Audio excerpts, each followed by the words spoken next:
اعوذ باللہ من الشیطان الرجیم بسم اللہ الرحمن الرحیم لقد سمع اللہ قول الذین قالوا ان اللہ فقیر ونحن اغنیاء سنکتب ما قالوا وقتلهم الانبیاء بغیر حق ونقول ذوقوا عذاب الحریق ذلك بما قدمت أيديكم وأن الله ليس بظلام للعبيد الذين قالوا إن الله عهد إلينا أن لا نؤمن لرسول حتى يأتينا بقربان تأكله النار قل قد جاءكم رسل من قبلي بالبينات وبالذي قلتم فلم قتلتموهم إن كنتم صادقين فإن كذبوك فقد كذب رسل من قبلك جاءوا بالبينات والزبر والكتاب المنير كل نفس ذائقة الموت وإنما توفون أجوركم يوم القيامة فمن زحزح عن النار وأدخل الجنة فقد فاز وما الحياة الدنيا إلا متاع الغرور صدق اللہ العظیم۔ لقد سمع اللہ، یقیناً اللہ تعالیٰ نے سن لی ہے، قول بات، الذین قالوا ان لوگوں کی جنہوں نے کہا، ان اللہ فقیر بے شک اللہ تعالیٰ محتاج ہے، ونحن اغنیاء اور ہم مالدار ہیں، سنکتب ما قالوا یقیناً ہم لکھیں گے جو کچھ انہوں نے کہا، وقتلہم الانبیاء اور ان کا اللہ کے انبیاء کو قتل کرنا، بغیر حق ناحق، ونقول اور ہم کہیں گے، ذوقوا عذاب الحریق چکھو جلانے والی آگ کا عذاب، ذالک بما قدمت ایدیکم یہ اس وجہ سے ہے کہ جو کچھ بھیجا تمہارے ہاتھوں نے آگے، وَأَنَّ اللَّهَ اور بے شک اللہ تعالیٰ لَيْسَ بِظَلَّامٍ لِلْعَبِيدِ بندوں پر ظلم کرنے والا نہیں ہے۔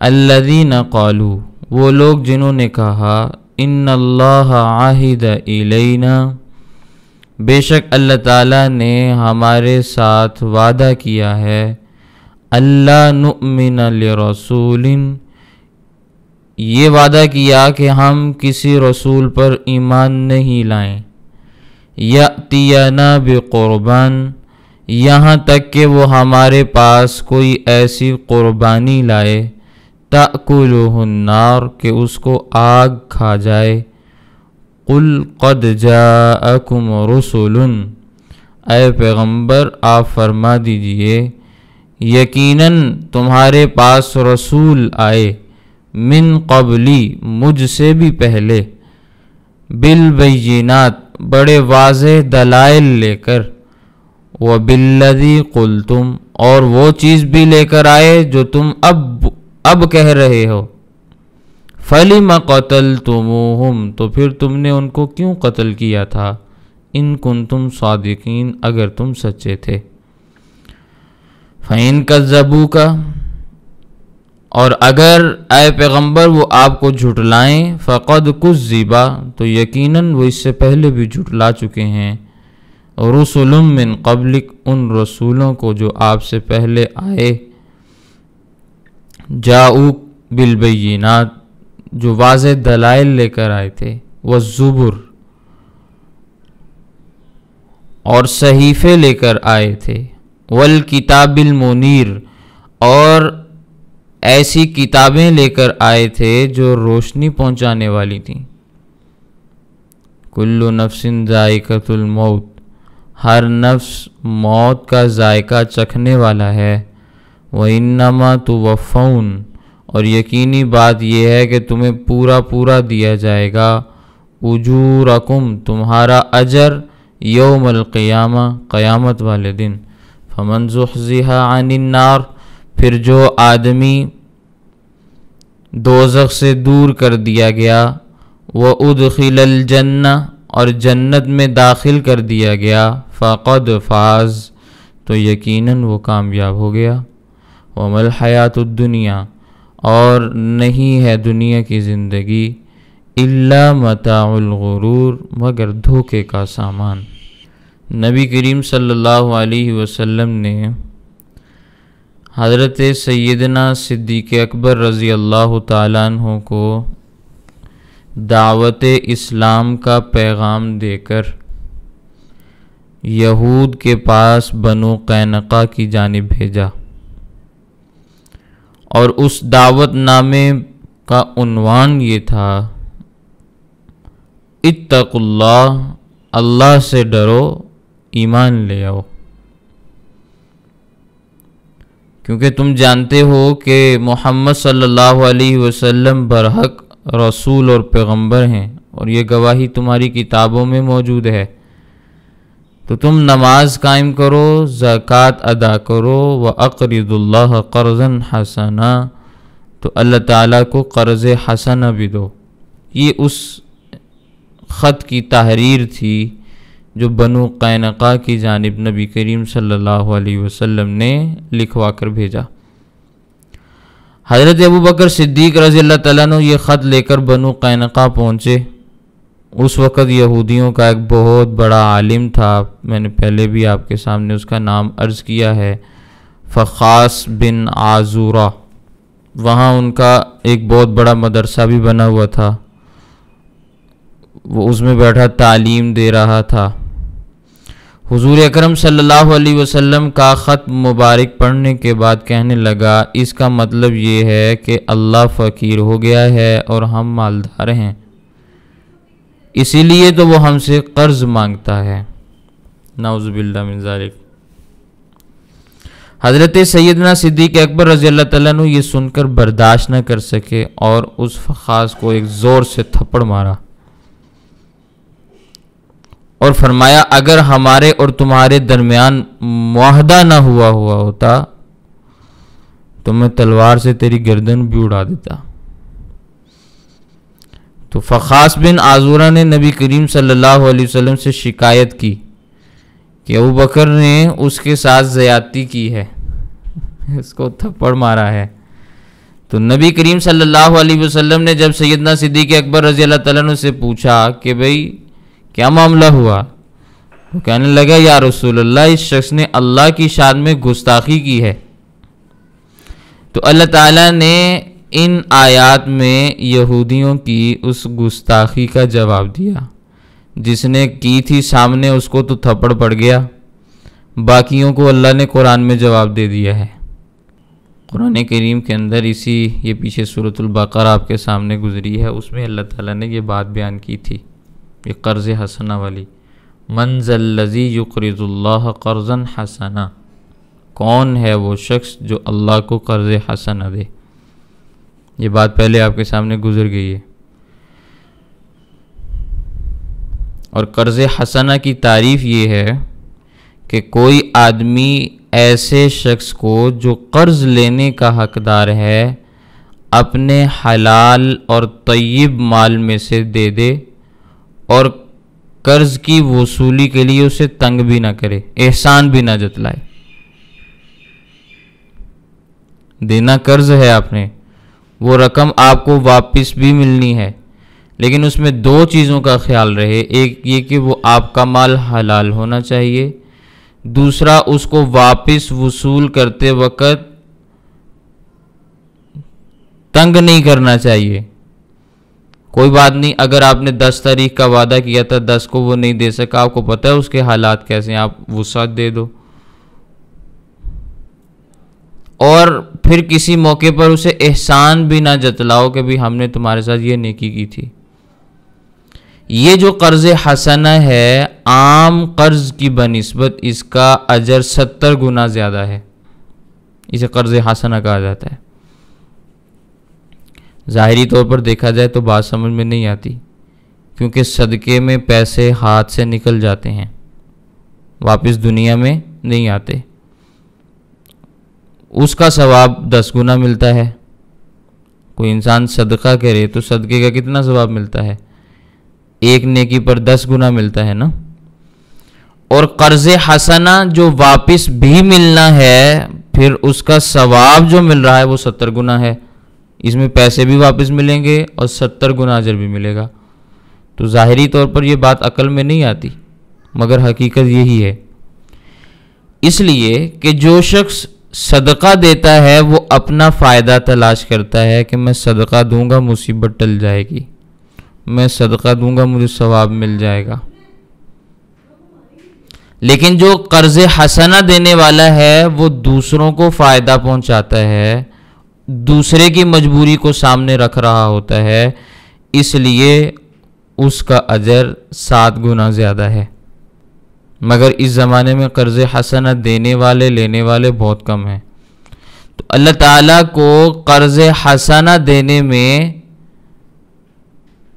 تشبیہ بیان کی گئی ہے کہ جس طرح تم کسی کو قرض دیتے ہو تو تمہیں معلوم ہوتا ہے یہ رقم مجھے ملے گی، اسی طرح یہ سمجھو کہ جو اللہ کو قرض دے رہا ہے یعنی اس کی مرضی کے مطابق رقم خرچ کر رہا ہے، وہ ضائع نہیں ہوگی، بدلے میں ضرور واپس ملے گی۔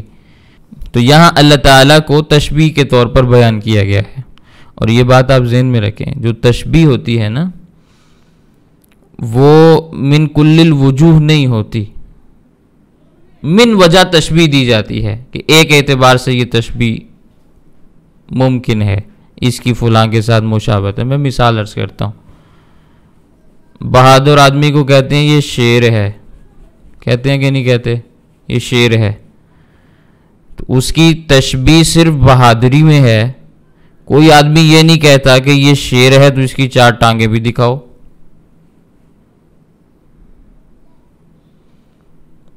اس کی دم بھی دکھاؤ، اس کی گردن پر بال بھی دکھاؤ، کیونکہ تشبیہ صرف بہادری میں ہے، اس لیے ہم کہتے ہیں کہ یہ من وجہ تشبیہ ہے ایک اعتبار سے، اور وہ ایک اعتبار کون سا ہے؟ بہادری والا۔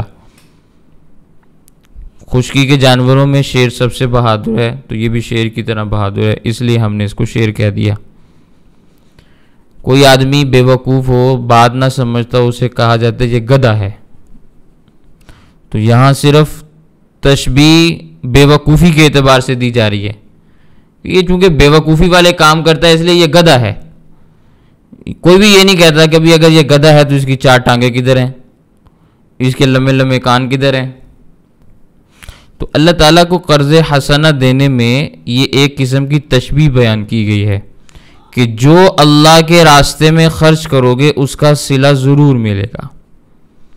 اور اس بات کو یہودی بھی سمجھتے تھے، مگر بڑے چالاک اور بڑے ہوشیار اور بڑے شرارتی قسم کے تھے۔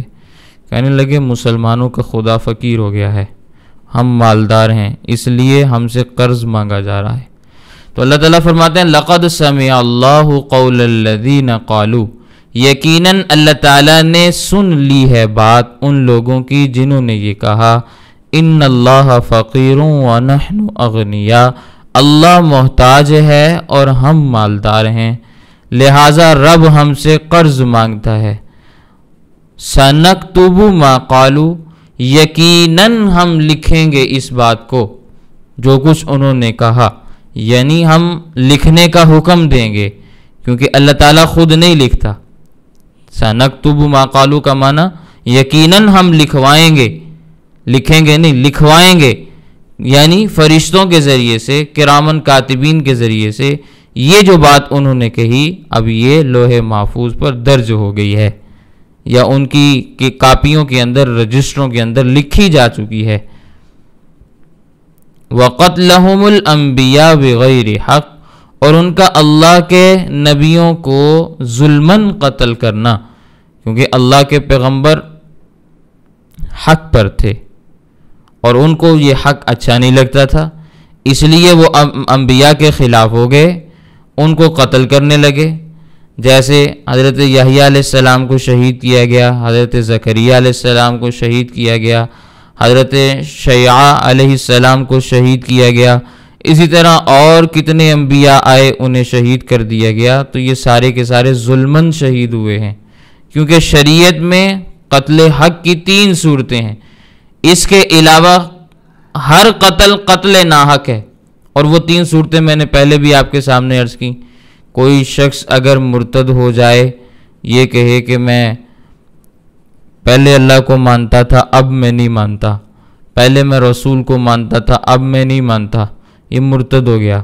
پہلے مسلمان تھا اب قادیانی ہو گیا، یہ مرتد ہو گیا۔ اب ان کو 3 دن کی مہلت دی جائے گی کہ بھئی اپنے شکوک و شبہات دور کرانے ہیں، تو جو اعتراضات ہیں وہ ہمارے سامنے رکھو، ہم ان کے جواب دیں گے۔ اگر ہم نے 3 دن میں تمہارے شکوک و شبہات درست کر دیے اور تم نے پھر بھی توبہ نہ کی، تو بدلے میں تمہیں قتل کر دیا جائے گا۔ تو یہ قتل حق ہے۔ اللہ کے پیغمبروں کے بارے میں تو یہ تصور بھی نہیں کیا جا سکتا کہ جو دین اللہ نے انہیں دے کر بھیجا وہ اس سے منحرف ہو گئے، اسے چھوڑ دیا، تو اس کے بدلے میں ان کو اگر پھر قتل کیا گیا تو اس کا مطلب یہ ہے کہ وہ قتل ناحق تھا، حق نہیں تھا، کیونکہ یہ صورت تو ان میں نہیں پائی جاتی۔ پھر دوسری صورت یہ ہوتی ہے کہ کوئی آدمی جان بوجھ کر عقل شعور رکھتے ہوئے آلائے قتل کے ساتھ، پستول کے ساتھ، چھری کے ساتھ کسی بے گناہ کو قتل کر دے تو قاتل کو قصاصاً قتل کیا جاتا ہے۔ پیغمبر نے کسی کو ارادتاً ناحق بھی قتل نہیں کیا کہ کسی پیغمبر نے ایم خامخواہ چھری اٹھائی اور کسی کا گلا کاٹ دیا۔ جہاد کیا وہ اللہ کا حکم تھا، وہ اس میں نہیں آتا۔ آلائے قتل کے ساتھ جان بوجھ کر ناحق طریقے سے کسی کو مار دیا ہو اور بدلے میں تم نے ان کو قتل کیا ہو، ایسا بھی نہیں ہے، یہ صورت بھی نہیں پائی جاتی، تو اس کا مطلب یہ ہے کہ پھر تم نے ناحق مارا۔ تیسری صورت یہ ہوتی ہے کہ شادی شدہ مرد اور عورت زنا کریں تو ان کو سزا کے طور پر رجم کیا جاتا ہے، پتھر مار مار کر زمین میں گاڑ کر دفنا دیا جاتا ہے، مار دیا جاتا ہے، قتل کر دیا جاتا ہے، یہ قتل حق ہے، سزا ہے۔ اللہ کے جتنے پیغمبر بھی شہید ہوئے، یہ تینوں صورتوں میں سے کوئی ایک صورت بھی ان میں نہیں پائی جاتی، اس لیے وہ ظلماً شہید کہلاتے ہیں، ان کو ظلماً مارا گیا ہے، کیونکہ قتل حق کی کوئی صورت بھی ان میں نہیں پائی جاتی۔ یہ بات ایک دفعہ میں نے پہلے بیان کی کہ شادی شدہ مرد اور عورت زنا کریں تو کسی کو بات سمجھ نہیں آئی، وہ کہنے لگے کہ بھئی وہ تو شادی شدہ ہیں، پھر وہ زنا کیسے کر رہے ہیں؟ تو شادی شدہ مرد اور عورت کے زنا کرنے کا مطلب یہ ہے کہ ایک مرد کی ایک عورت کے ساتھ شادی ہوئی ہے، وہ اس عورت کو چھوڑ کر کسی دوسری عورت کے ساتھ زنا کر رہا ہے، تو یہ شادی شدہ مرد ہے، اس کو یہ رجم کیا جائے گا، سنگسار کیا جائے گا، سمجھ آئی؟ اسی طرح ایک عورت کسی دوسرے مرد سے نکاح میں ہے لیکن تعلق اس کا کسی اور مرد کے ساتھ ہے، اس سے وہ زنا کر رہی ہے، تو یہ معنی ہے اس کا۔ پھر اس میں بھی دیکھا جائے گا کہ جو شادی شدہ ہے اس کی سزا الگ ہے، جو غیر شادی شدہ ہے اس کی سزا الگ ہے۔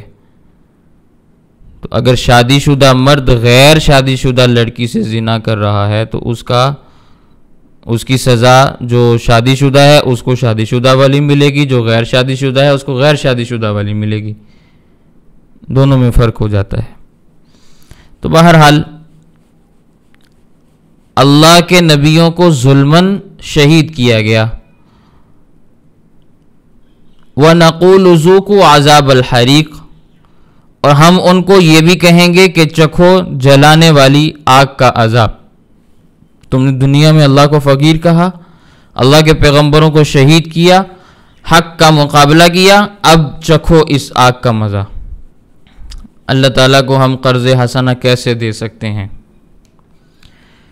قرض حسنہ اللہ تعالیٰ کو دیا جاتا ہے، یہاں جو قرض کی میں نے صورت بیان کی ہے نا، وہ یہ ہے، اس آیت میں جس کا تعلق ہے یا وَمَنْ ذَا الَّذِي يُقْرِضُ اللَّهَ قَرْضًا حَسَنًا، یہاں وہ معاملات مراد ہیں جو شریعت نے مالی اعتبار سے کسی بھی انسان کے سپرد کیے ہیں، زکوٰۃ، عشر، اور اسی طرح قربانی، اسی طرح صدقۃ الفطر، یہ چیزیں اس میں آتی ہیں۔ اور اللہ نے مال دیا ہے، کوئی تنگ دست آپ کے پاس آ کر سوال کرتا ہے، آپ اس کی ضرورت کو پورا کر سکتے ہیں، اسے قرض دے سکتے ہیں، یہ چیز یہاں مراد ہے۔ ان صورتوں میں اللہ کو قرض حسنہ دیا جا سکتا ہے۔ زنا کی کتنی اقسام ہیں؟ نظر کا زنا بھی ہوتا تو ہے۔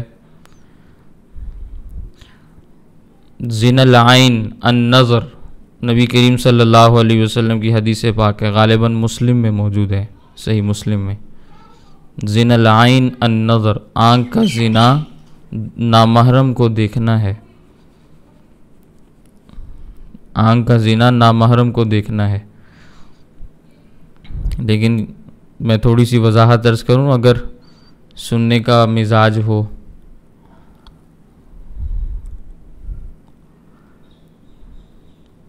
نامحرم کو دیکھنا یہ مرد کے لیے ہے، زنا العین النظر۔ عورت نامحرم کو دیکھ سکتی ہے، مرد کو اللہ نے نظر جھکانے کا حکم دیا ہے کہ نامحرم سامنے آ جائے تو نگاہ نیچی کر لو۔ عورت کو پردے کا حکم دیا ہے کہ پردہ کرو، عورت پردہ نہ کرے تو یہ گناہ ہے، مرد نگاہ نیچی نہ رکھے تو یہ گناہ ہے۔ عمومی طور پر سمجھنے میں کوتاہی ہو جاتی ہے جب ہم کہتے ہیں نظریں جھکاؤ، عورتوں کو بھی جھکا لینی چاہیے، اچھی بات ہے، شرم و حیا کا تقاضا ہے کہ نظریں جھکا کے رکھیں، لیکن ایک عورت پردہ نہیں کرتی، نظر جھکا کے گھومتی رہے تو یہ شریعت کے اوپر عمل نہیں کر رہی۔ نگاہ جھکانے کا حکم تم میں بعد میں ہے، پردہ کرنے کا پہلے ہے۔ مرد پردہ کر کے گھوم رہا ہے، ہاں پردہ کر کے گھماتے ہیں نا مرد کو، آج کے زمانے میں مرد کو بند کر دیتے ہیں، ابھی تم یہاں بیٹھو، عورتیں باہر گھوم رہی ہیں، تو پردہ ہی ہو گیا نا۔ خیر بہرحال عورت اپنی نگاہ سے نامحرم کو دیکھ سکتی ہے، یہ عورت کے حق میں زنا نہیں ہے۔ ہاں اس کو کسی ایسی حالت میں نہ دیکھے جو حالت نامناسب ہے، برہنہ حالت میں نہ دیکھے، اس حالت میں دیکھے گی تو پھر زنا ہے۔ پھر اس کا ترجمہ عورت کے حق میں یوں ہوگا، زنا العین النظر، آنکھ کا زنا عورت کے حق میں بد نگاہی ہے،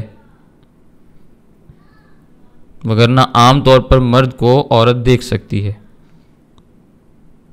سمجھ گئے؟ عام طور پر مرد عورت کو نہیں دیکھ سکتا، اس کو نگاہ نیچی رکھنے کا حکم ہے۔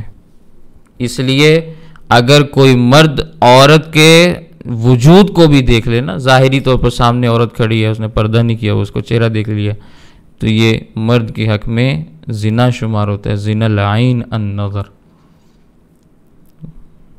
سمجھ آ گئی؟ اب آپ اس جملے کے بعد یا اس وضاحت کے بعد فیصلہ کریں، زیادہ بڑی پابندی مردوں پہ لگی ہے یا عورتوں پہ لگی ہے؟ پھر عورتیں تقاضا بھی کرتی ہیں، روتی بھی ہیں کہ بھی ہمیں پتہ نہیں شریعت نے کتنا دبایا ہوا ہے۔ ٹھیک ہے، پھر دوسری بات سمجھیں، آنکھ کا بھی زنا ہے، ہاتھ کا بھی زنا ہے، ہاتھ کا بھی زنا ہے، زبان کا بھی زنا ہے، کان کا بھی زنا ہے، پاؤں کا بھی زنا ہے، دل و دماغ کا بھی زنا ہے۔ یہ سارے زنا وجود میں آ سکتے ہیں اور آتے بھی ہیں۔ زنا کی باتیں کان سے سنیں گے تو کان کا زنا ہے، آنکھ سے زنا کو دیکھیں گے تو آنکھ کا زنا ہے، زبان سے زنا والے زانیوں والے جملے بولیں گے تو زبان کا زنا ہے، ہاتھ سے غلط کام کریں گے تو ہاتھ کا زنا ہے، پاؤں سے زنا والے مقام کی طرف چل کر جائیں گے تو پاؤں کا زنا ہے، دل و دماغ کے اندر غلط خیالات لائیں گے تو دل و دماغ کا زنا ہے۔ لیکن یہ سارے زنا ہیں اور گناہ ہیں، ان کے گناہ ہونے میں کوئی شک نہیں، لیکن ان میں سے کسی گناہ کے اوپر بھی نہ رجم ہے نہ سنگسار ہے۔ سمجھ آئی؟ ان میں سے کسی گناہ کے اوپر بھی، جو سوال آپ نے کیا میں نے اس کا جواب پہلے دے دیا، یہ میں پہلے سے ارادہ کر کے بیٹھا ہوا تھا۔ ان میں سے کسی زنا کے اوپر بھی نہ رجم ہے نہ سنگسار ہے۔ یہ زنا کی دو ہی سزائیں ہیں نا، یا رجم کیا جاتا ہے یا سنگسار کیا جاتا ہے۔ یہ سارے گناہ ہیں، ان پر توبہ اور استغفار ہے، اس کے علاوہ کچھ بھی نہیں ہے۔ توبہ اور استغفار کے علاوہ کچھ بھی نہیں ہے، لیکن زنا ہے۔ اصلاً زنا وہ ہے جس کو فقہا نے اپنی کتاب میں مثال سے یوں سمجھایا، یہ مثال میری نہیں فقہا کی ہے، کالمیل فی المقحلہ، جیسے سرمے دانی کے سوراخ کے اندر سرمچی ہوتی ہے جس کو آنکھ میں پھیرا جاتا ہے، جیسے سوراخ کے اندر وہ ہے، ایسے کوئی مرد عورت کے ساتھ مشغول پایا جائے اور دیکھنے والے دو گواہ اس کو اسی حال میں دیکھ لیں، یہ زنا ہے، اور اس زنا کے اوپر رجم اور سنگباری کی سزا ہے۔ عورتیں ہیں تو چار عورتیں اپنی نگاہ سے یوں دیکھیں، عدالت میں یہی گواہی دیں، ہم نے اس عورت کو فلاں مرد کے ساتھ اس حالت میں دیکھا، زبان سے کہیں، اس پر رجم ہے، اس پر سنگساری ہے۔ یا عورت خود آ کے کہے قاضی کی عدالت میں نے فلاں مرد کے ساتھ یہ کام کیا تھا، پھر بھی بات سمجھ میں آتی ہے، ورنہ آج کے زمانے میں یہ صورتیں ممکن نہیں ہیں۔ پہلی بات عدالتی نظام درست نہیں ہے، دوسری بات گواہ موجود نہیں ہیں، تیسری بات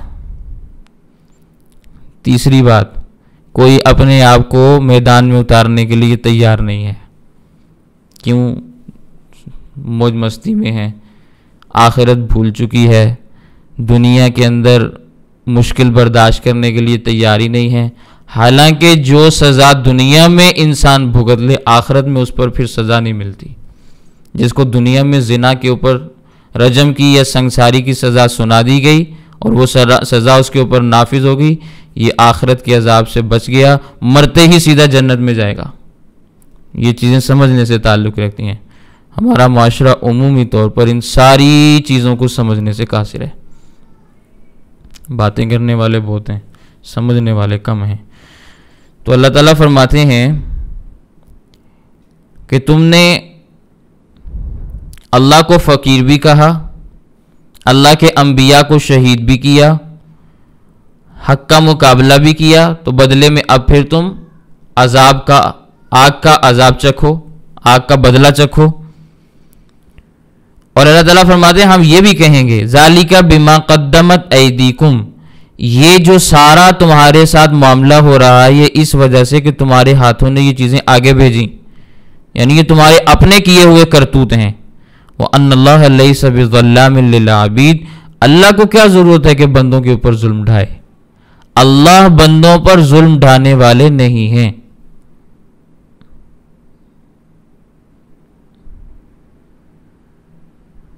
اللہ تعالیٰ نے تو بندوں پر ظلم حرام کیا ہے۔ کوئی بندہ کسی بندے کے اوپر ظلم کر سکتا ہے؟ نہیں کر سکتا، حرام ہے، فعل حرام ہے۔ تو جس ذات نے بندے کے اوپر ظلم حرام کیا، وہ ذات خدا ہوتے ہوئے اپنے بندے پر کیسے ظلم ڈھا سکتی ہے؟ اس لیے اللہ ظالم نہیں ہے، بندوں کے ساتھ ظلم والا معاملہ نہیں کرتے۔ بندے کے اپنے کرتوت ایسے ہوں تو معاملہ الگ ہے، اسے اپنے کرتوتوں کی سزا تو مل سکتی ہے، اللہ اس کے ساتھ ظلم نہیں کر سکتے۔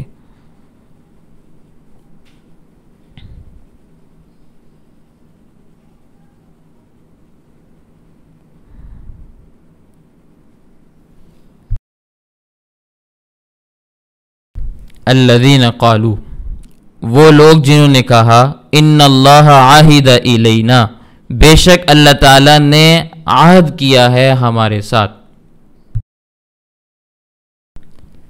اللہ نؤمن لرسول، کیا وعدہ کیا، کیا عہد کیا کہ ہم کسی رسول پر ایمان نہیں لائیں گے حتی یأتینا بقربان، یہاں تک کہ وہ رسول ہمارے پاس ایسی قربانی لے کر آئے تأکلہ النار، جس کو آگ کھا جائے۔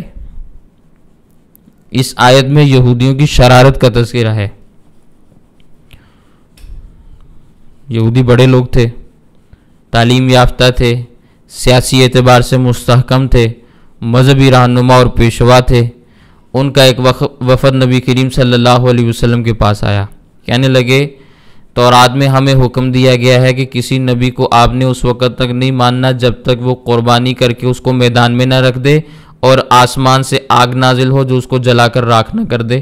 جب تک ایسا معجزہ ہم نہیں دیکھیں گے، ہمیں اللہ نے کہا ہے کہ تم نے کسی پر ایمان نہیں لانا۔ امام رازی رحمہ اللہ نے تفسیر کبیر میں ایک واقعہ بیان کیا۔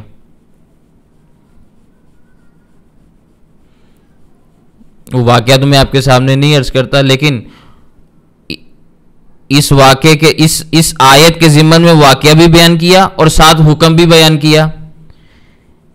اب وہ حکم اس طرح سے تھا کہ 2 پیغمبروں کے علاوہ جو بھی تمہارے سامنے نبوت کا دعویٰ کرے گا تم نے اسے معجزہ مانگنا ہے، اور تم نے صاف طور پہ کہنا ہے ہم نے اس وقت تک تمہارے اوپر ایمان نہیں لانا جب تک کہ تم قربانی کر کے ہمیں یہ کام کر کے نہیں دکھلاؤ گے، جب تک یہ معجزہ نہیں پورا کر کے دکھاؤ گے تو ہم تمہارے اوپر ایمان نہیں لائیں گے۔ کیونکہ اس زمانے میں بھی جھوٹی نبوت کا دعویٰ کرنے والے موجود تھے، تو جھوٹے اور سچے کو پرکھنے کا یہ معیار انہوں نے مقرر کیا تھا، مگر 2 پیغمبروں کے علاوہ۔ اب وہ 2 پیغمبر کون ہیں؟ ایک حضرت عیسیٰ علیہ السلام اور ایک حضرت محمد الرسول اللہ صلی اللہ علیہ وسلم۔ ان کے متعلق یہ بات تھی کہ ان کے معجزات اتنے واضح ہوں گے کہ اس پر تمہیں پرکھنے کی ضرورت نہیں پڑے گی، ان کو ہر حال میں ماننا ہے، تسلیم کرنا ہے، ان سے کوئی معجزہ نہیں مانگنا۔ یہ نشانی ان کے لیے نہیں ہے جو ہم نے آپ کو بتائی ہے، یہ بات تورات میں لکھی ہوئی۔ انہوں نے آدھی بات بیان کی اور آدھی بات چھپا لی۔ سیاست دان تھے نا، سیاست کھیلنا جانتے تھے۔ یہ بالکل اسی طرح کوئی آدمی کہے لا تقربوا الصلاۃ، نماز کے قریب نہ جاؤ، بس یہ آیت پڑھتا رہے اور کوئی نماز نہ پڑھے۔ جب کوئی اسے نماز کا کہے وہ کہتا ہے قرآن خود کہتا ہے بھی نماز کے قریب نہ جاؤ، تو میں کیوں نماز پڑھنے جاؤں؟ وَأَنْتُمْ سُكَارَىٰ، اس کو پڑھنا بھول جائے یا چھپا دے یا قرآن سے نکال دے۔ قرآن نے تو یہ کہا ہے نا جب تم نشے کی حالت میں ہو پھر نہ جاؤ، پھر نماز نہ پڑھو۔ نشے کی حالت میں نماز پڑھنے سے منع کیا، اور یہ بھی اس وقت حکم تھا جب نشہ حلال تھا، بعد میں نشہ بھی حرام ہو گیا تو پھر یہ آیت ویسی ختم ہوگی نا حکم کے اعتبار سے۔ اب تو یہی حکم ہے کہ نماز ہر حال میں پڑھنی ہے، نشے والی بات تو ویسی ختم ہوگی، نشہ تو اب حلال ہے ہی نہیں۔ جب نشہ حلال تھا تب نشہ لوگ کرنے کے بعد ان کو روک دیا جاتا بھی اب نماز نہ پڑھو جب تک نشہ نہ اتر جائے۔ نماز میں غلط تلاوت کرتے رہو گے، الٹی سیدھی حرکتیں کرتے رہو گے نشے کی وجہ سے، مناسب بات نہیں ہے۔ اللہ کے دربار میں ایسے نہیں آنا چاہیے۔ اب تو پیاز کھا کے نہیں آ سکتے، لہسن کی بو کے ساتھ نہیں آ سکتے، سگریٹ کی بو کے ساتھ نہیں نماز پڑھ سکتے، ٹھیک ہے؟ ایسے مسجد میں جانا ادب کے خلاف ہے، نماز پڑھنے کے آداب کے خلاف ہے، یوں نہیں کر سکتے۔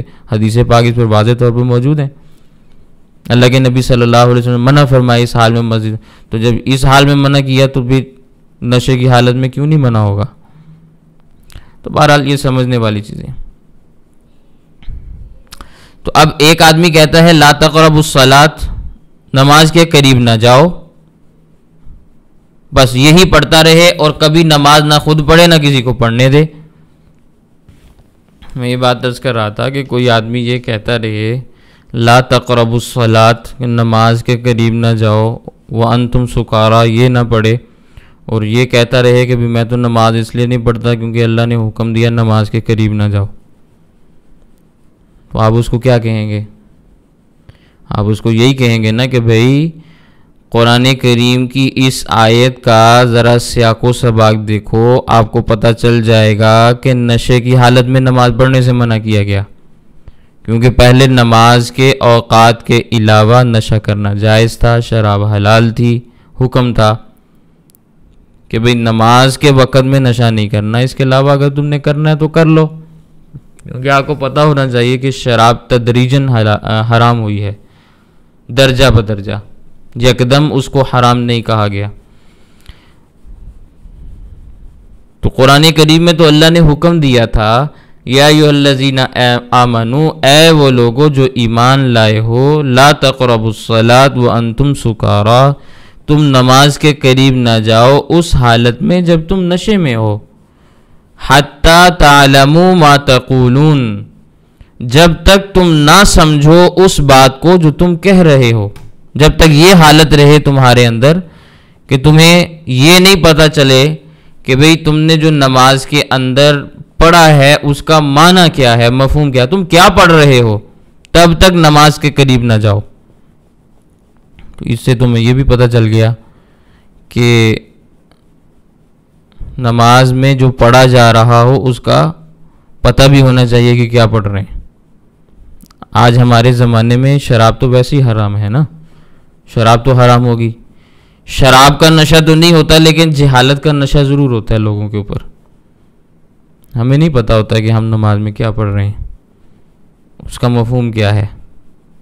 کسی سے آپ پوچھ کے دیکھ لیں، مثال کے طور پر آپ اتحیات پڑھتے ہیں، اس کا کیا ترجمہ ہے، کوئی بتا سکے گا؟ وتر میں دعائے قنوت پڑھتے ہیں، اس کا کیا ترجمہ ہے؟ شاید ہی کوئی بتا سکے، شاید۔ درود پاک کا ترجمہ آتا ہے، نماز میں پڑھتے ہو، شاید ہی کوئی بتا سکے۔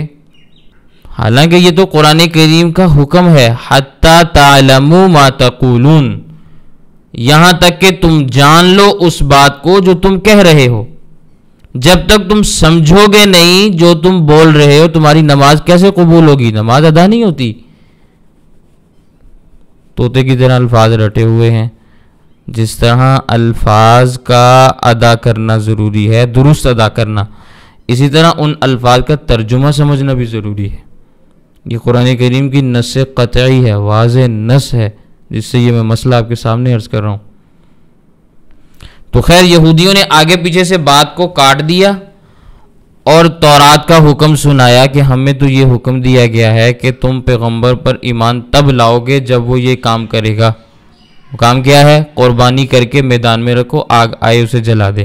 تو اللہ نے اس کے دو جواب دیے۔ پہلا جواب یہ دیا، قُلْ قَدْ جَاءَكُمْ رُسُلٌ مِّن قَبْلِي بِالْبَيِّنَاتِ، اے پیغمبر آپ ان کو کہہ دیں کہ یقیناً تمہارے پاس مجھ سے پہلے بڑے رسول آئے اور بڑے واضح دلائل لے کر آئے، یعنی اللہ کے کئی پیغمبر ایسے آئے جنہوں نے قربانی والا معجزہ تو نہیں دکھایا، لیکن اس کے علاوہ کئی اور معجزات اور دلائل پیش کر دیے، مگر تم نے کون سا ان کو تسلیم کر لیا، مان لیا؟ کیونکہ ایسے پیغمبر بھی تھے جن کے لیے قربانی والی نشانی تھی ہی نہیں، دوسرے معجزات اور دلائل ان کے پاس تھے، کیونکہ پیغمبر کے لیے تو اصل میں نشانی ہونی چاہیے نا، معجزہ ہونا چاہیے۔ تو معجزہ تمہیں دکھایا تھا، تم نے کون سا مانا؟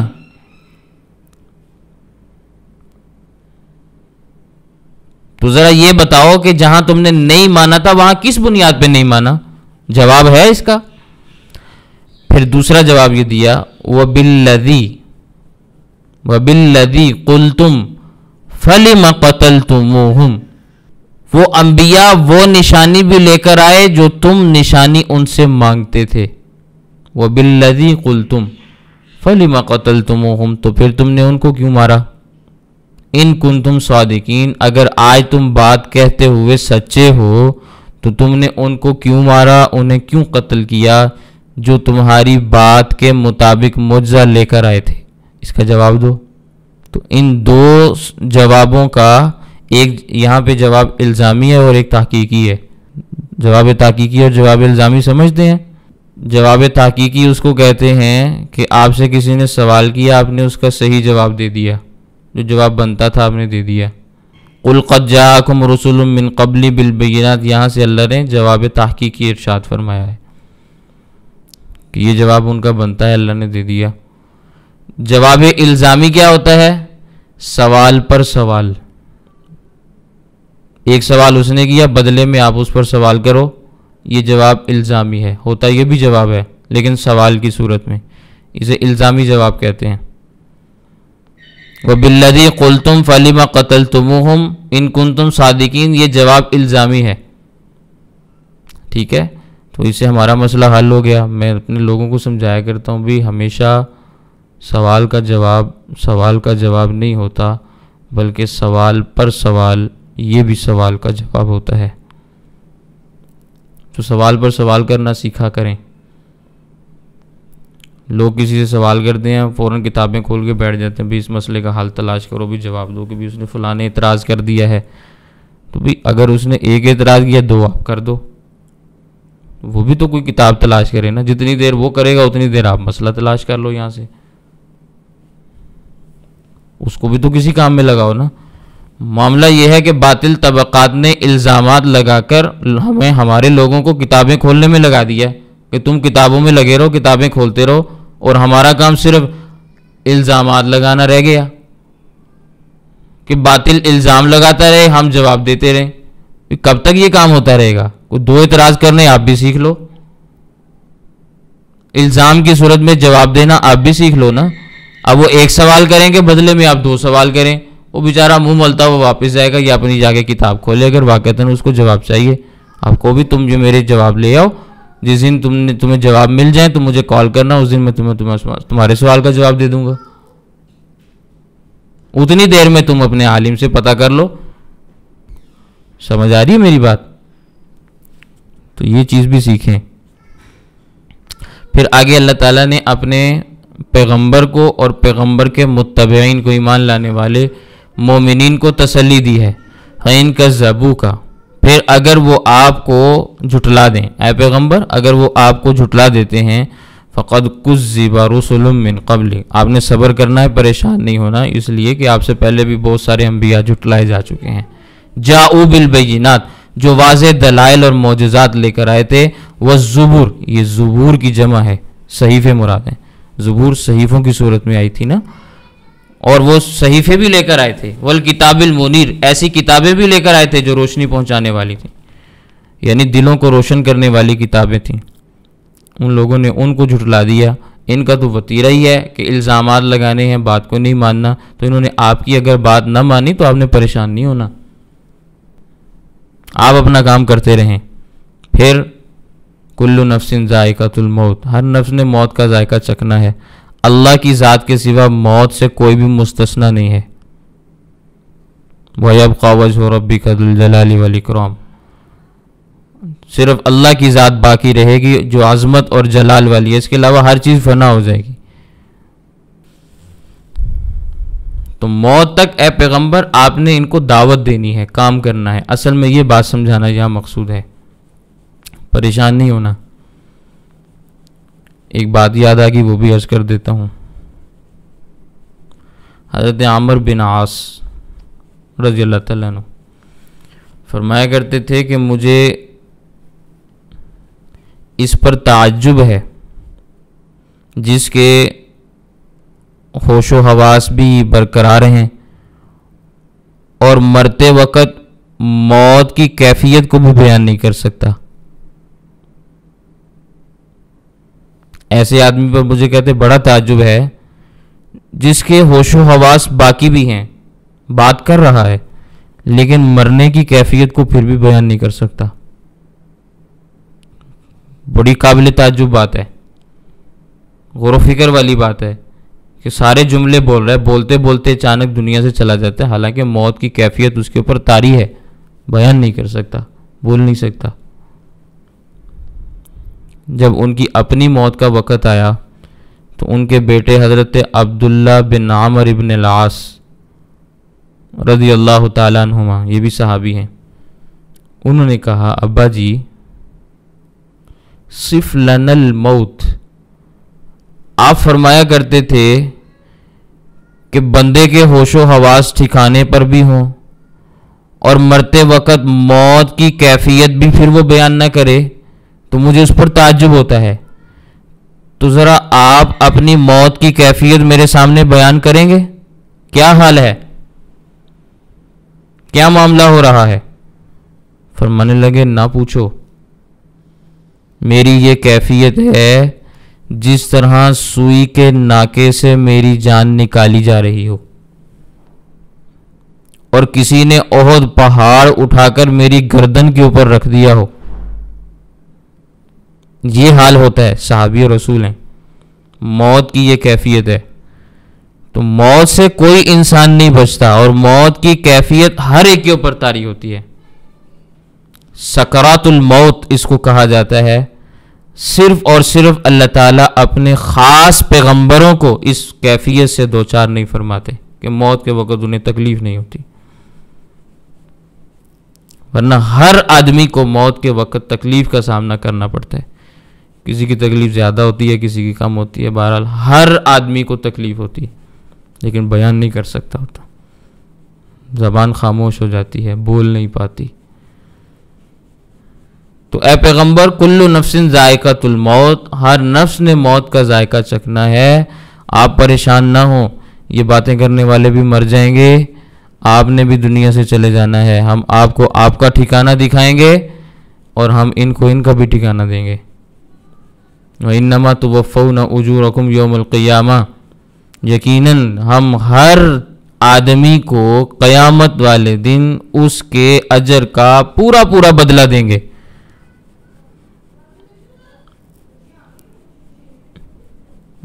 بعض نیکیوں کا تو دنیا میں بدلہ مل جاتا ہے نا، مال مل گیا، اولاد مل گئی، کاروبار میں ترقی ہو گئی، لیکن جتنی انسان کو ملنی چاہیے اتنی نہیں ملتی۔ آخرت میں ایسا نہیں، توفون اجورکم یوم القیامہ، قیامت کے دن پورا پورا بدلہ دیا جائے گا، ذرہ برابر بھی بدلے میں کمی نہیں ہوگی۔ فمن زحزح عن النار، پھر جو آدمی دوزخ کی آگ سے بچا لیا گیا، دور کر دیا گیا، وَأُدْخِلَ الْجَنَّةَ، جنت میں داخل کر دیا گیا، فَقَدْ فَازَ، تو وہ یقیناً کامیاب ہو گیا، اس کی کامیابی میں کوئی کلام، کوئی شک نہیں ہے، وہ یقیناً کامیاب ہو گیا۔